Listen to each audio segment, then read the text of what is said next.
I found this ring in my backyard while doing gardening. After cleaning it, it doesn't look like a normal ring, and I think it's made of gold. It's written 26 July 1822 in the back of the ring, and after searching and asking for the history of this house, it seems like it was owned by a Jewish family, and I am living in Germany. Any ideas?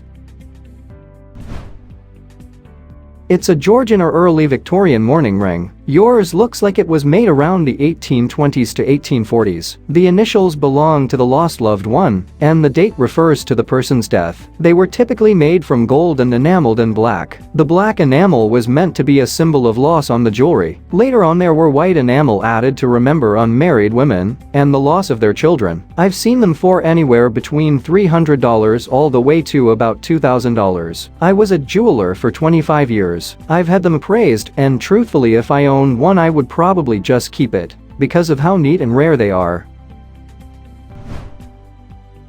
We know this is a hand crank grinder, but what is it meant to grind? There is one listed for sale on eBay, but even the seller doesn't know exactly what it is. It seems pretty old, and the crank handle is made of wood. I've searched Google and found a couple of posts, but no definite description of what is meant to be ground with it. The part that whatever you grind would fall out seems too tight for anything but liquid to pass through. What is this thing?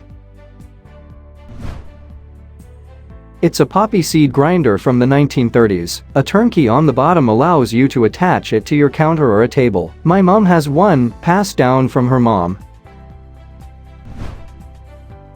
What is this clip tool attached to a wristband? If you push on the tag the prongs lift off. I worked at Habitat for Humanity and had no idea what is it for. Any ideas?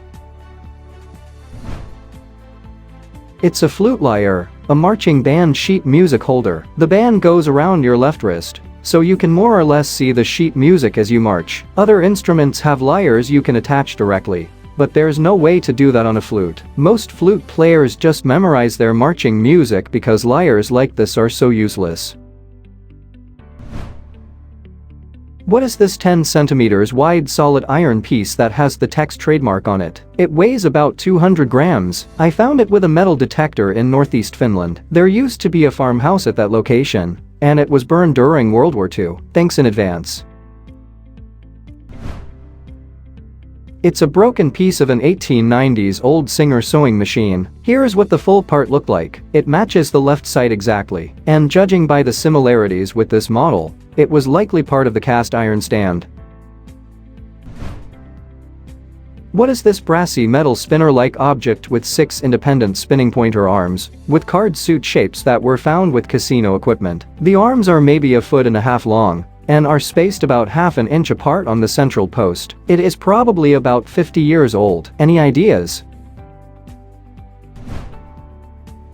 Looks to me like a decorative center for one of the gambling games that are set up at fairs and such. In past years, I've seen 8 or 10 of them at the CNE. Add a big plywood wheel with spikes on the edge and a plastic ticker to slow it down, and make yourself a bunch of money from people who don't understand probability.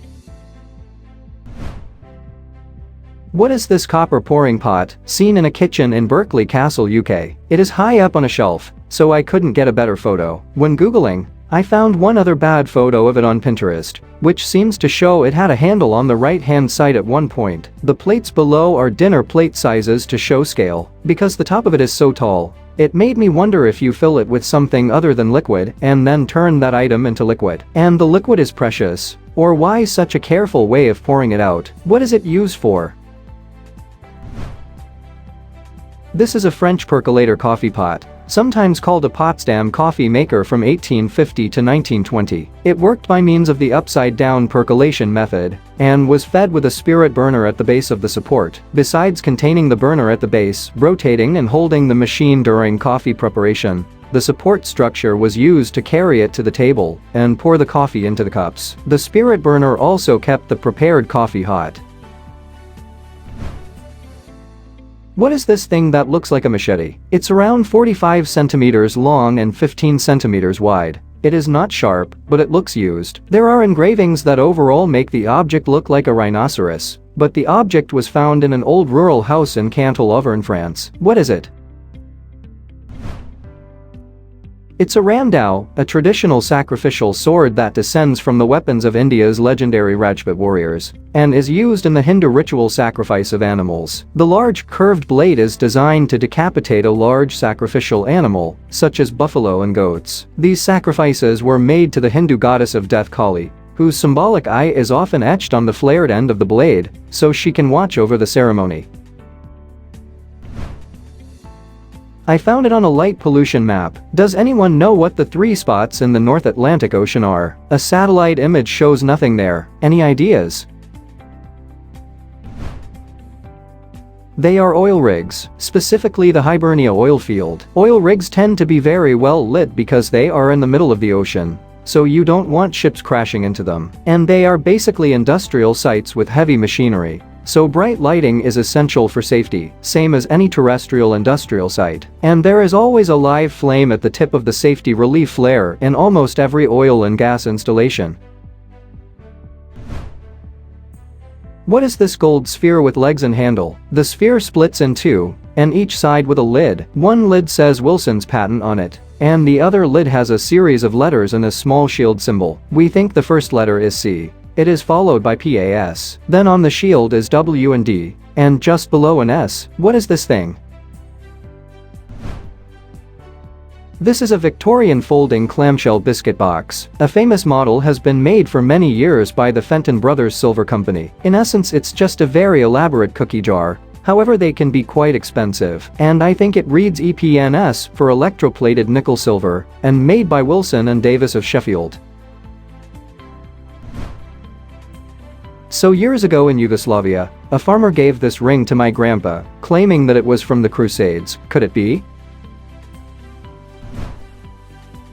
The cross on the top symbolizes the Jerusalem cross, also known as the Crusader cross. It consists of a large center cross with 4 smaller Greek crosses in each quadrant. Although it is crudely constructed on the ring, this is in fact a ring worn by most likely a knight on a crusade. However, it is not a Templar ring. During the Second Crusade, many knights would wear rings like this. There is a small star on the side of this ring that is called the Star of Bethlehem. It is common to find the Jerusalem cross on the sun face, but it is not common to find one with the Bethlehem star on the side. I hope this helps, but jewelry is never an easy thing to research.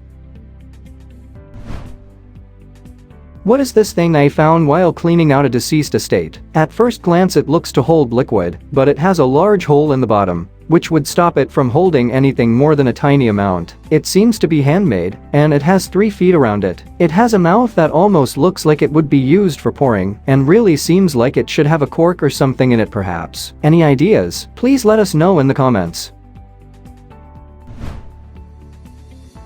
Thanks for watching. Let's make life fun.